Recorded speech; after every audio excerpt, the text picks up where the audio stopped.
So in this little pot here, I've just browned some prosciutto di Parma. This is going to be my garnish. And all you do is cook it in a little bit of olive oil. Not a lot because there's some fat on the ham. So now we can turn that off. And I'm going to take this and place it here. This will be for later. So we want to just drain that on some paper towel. So those are our cracklings instead of, you know, croutons. So now, what we want to do is talk about the asparagus. So let me set that aside and show you what that's all about. Here we have white asparagus, and springtime is the season for this. And you can find white asparagus at home. And it usually comes tied in a bundle like this, standing in water in the produce department of your grocery store. That's to keep it fresh. That's why it's standing in water.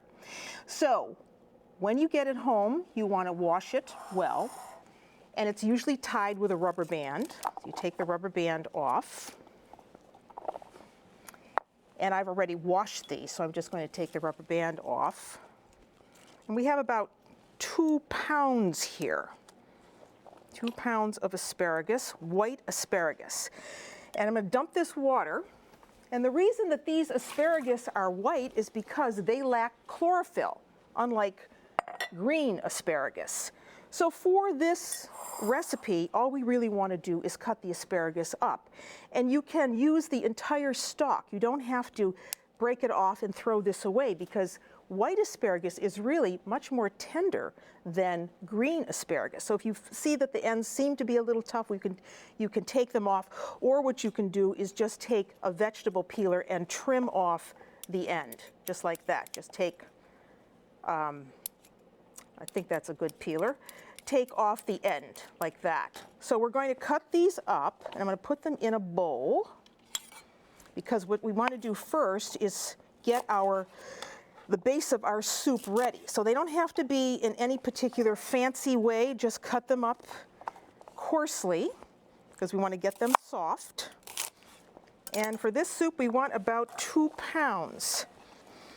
And as a base for this soup, we're going to use potatoes to thicken it somewhat. So there's the rest of that. All right, so for the soup, in this pot, in a nice soup pot, what we want to do is melt some butter. And that was minced, either 1 large onion or 2 smaller onions. Let me turn that down a little bit more. And then with this, as I said, we want to thicken this a bit. So we want to add some potatoes. And I like to use either Yukon Golds or red skin potatoes for this, or you could just use an all-purpose potato if you wanted to. All you really want to do is dice those up and throw them into your pot.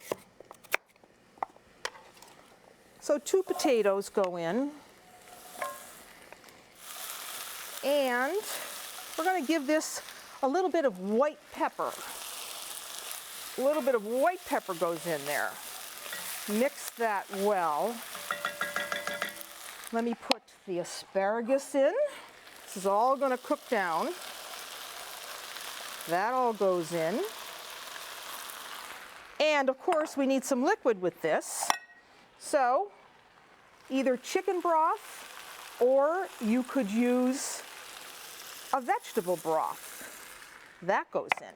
At the end, we're going to put in more liquid, but right now we just want this to cook down. So we're going to put the cover on that and let that go. I'll come back to that in a little while and check it. When those vegetables are soft, then I can put in the milk. Yes, I think so. Yep, those potatoes are tender. Good. Now what we need to do, we need to pulverize this. So let me move this over and get out my immersion blender. Look at that. It's all nice and soft. And if you don't have one of these, well, you could do this also in a food processor. So now you really got to get into this. off to get this so that it's all well blended. So the last thing you want to add to this is some cream. And doesn't this tool make quick work of this? Okay, now we want to add that milk. And you may need more milk depending on how thick it is. So I'm going to add the milk and stir that in.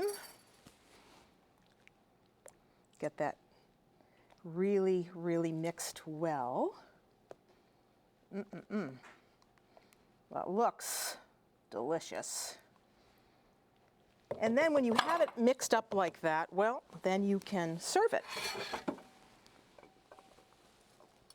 And I've still got some texture in that from the asparagus, but you would just ladle that into a bowl. Isn't that beautiful? Cream of asparagus soup. And then I like to put those cracklings on the top. So there's our soup. Here are our cracklings, prosciutto di Parma, right over the top. And that's how you make the cream of asparagus soup. So there you have it. 3 fabulous ways to use white asparagus.